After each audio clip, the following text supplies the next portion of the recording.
everyone কি খবৰ আশা কৰোঁ সকলোৰে ভাল আজি মই আলু বাকলিৰ ৰেচিপি বনাম আপোনালোকৰ লগতে শ্বেয়াৰ কৰোঁ বুলি ভাবিলোঁ এয়া দেখিছে মই আলুবোৰ এনেকৈ গুচাই লৈছোঁ বাকলিবোৰ গুচাই কিনে কাঁহীখনত ৰাখিছোঁ ইয়াত অকণমান হালধি আৰু নিমখ অকণমান ছিটাই লৈছোঁ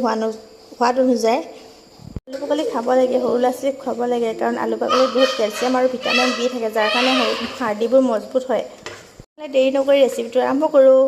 হালধি আধা চামুচ নিমখ অকণমান আৰু মছলা অকণমান দি কিনে এনেদৰে মিলাই লৈছোঁ হৈ গ'ল এতিয়া আৰু কেৰাহীত দিয়াহে কথা গেছটো জ্বলাই ল'লোঁ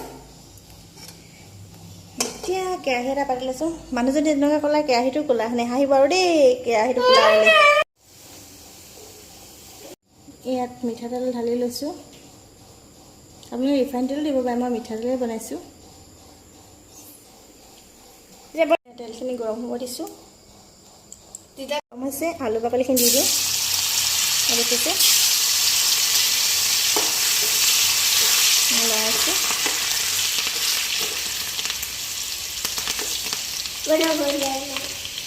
দেখিছে কি ধুনীয়া ৰঙা হৈ গৈছে এতিয়া নমাব পৰা হৈ গ'ল এইখিনি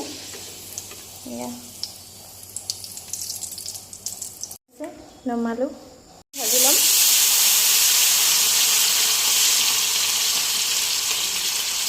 লাষ্টখিনিও হৈ গৈছে নমাই লৈছোঁ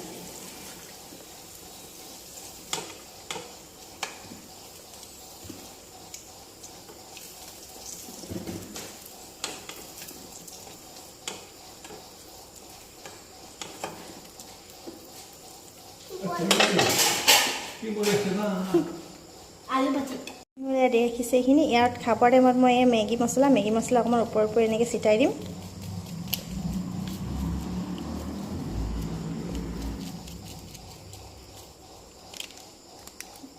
এইখিনি খাবলৈ এতিয়া মিলাই দিছোঁ ভালদৰে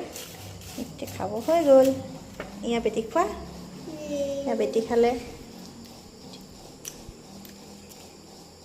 কেনেকুৱা খাবলৈ টেষ্টি কেনেকুৱা লাগিছে